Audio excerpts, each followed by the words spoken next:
The Newton Cultural Council celebrated the 2025 grantees with a reception at the War Memorial at City Hall. They also honored Mayor Ruthanne Fuller and spoke about this year's funding opportunities. Gina Dacey has more on the event. The Newton Cultural Council held its 2025 grantee reception, celebrating a wide variety of community groups. Blair Lesser-Sullivan, Executive Director of Spark Newton, discusses her two events that were funded by the NCC, as well as the significance of her organization's work to the community. So I oversee all of our projects from beginning to end. The projects that were funded by the NCC are Winterfest and our Black History Month programming.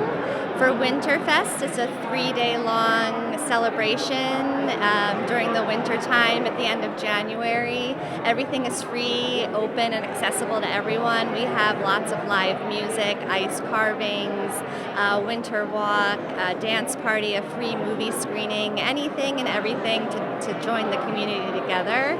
And our Black History Month programming is during the month, and we have various events that we host, also free and open to everyone. We have live concerts, film screenings, author readings, and all sorts of activities for everyone of all ages.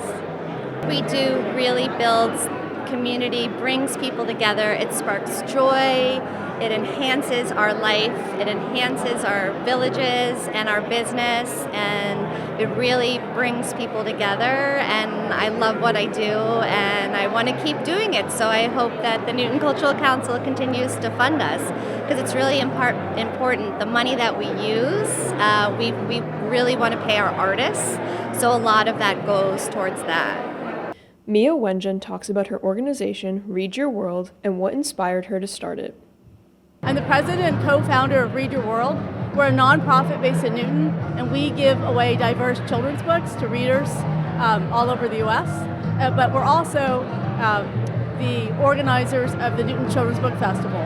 Last year was our inaugural book festival, which we held at the New Art Center, and it's happening again this year, this time in November on Sunday.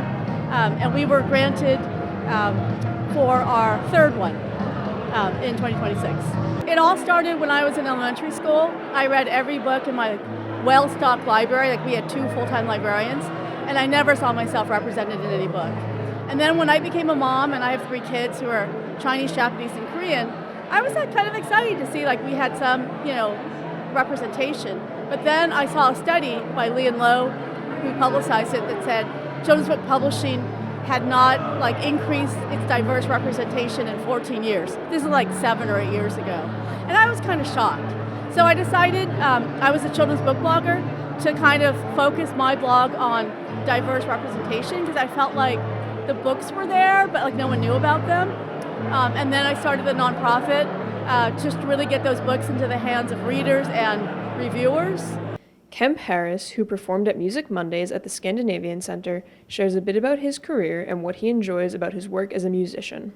Having been a kindergarten first grade teacher for 38 years, you're always on anyway. So my love of theater, my love of teaching, it all sort of came together to do this fabulous career as a teacher. But for performance, I think as a composer, I just have a lot of perspective on being a black gay man living in America, and I tend to write from a social consciousness point of view, and so my work has spanned from creating for the Alvin Ailey American Dance Theater to writing for GBH television, and now this new album called The America Chronicles.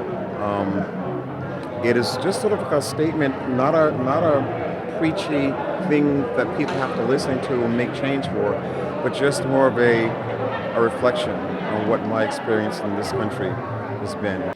Ellen Fisher, Director of Fence Art, offers some insight into the selection process for art pieces for her organization's yearly exhibits. A call for art once a year, and we have the work juried by a small jury of professional artists, Newton artists, and we pick 20 pieces per year. We have them printed up on vinyl banners. They're very durable. We put them out for an entire year at 4 to 5 locations in groups that stay together, groups of 4 or 5 pieces. So those pieces move about every 10 weeks to a new location, and by the end of the year, if you've been, for instance, going to the library, you'll see all 20 pieces over the course of a year. The artists love it. They get to have the banners at the end, as is, but usually, as you can see, very good condition. These have all been out for a year already at one point or another.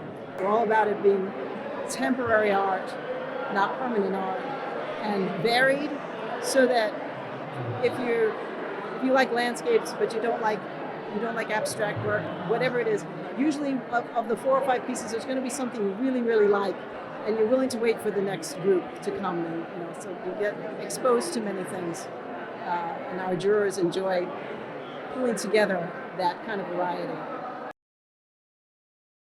Gina Dacey, Newton News, City Hall.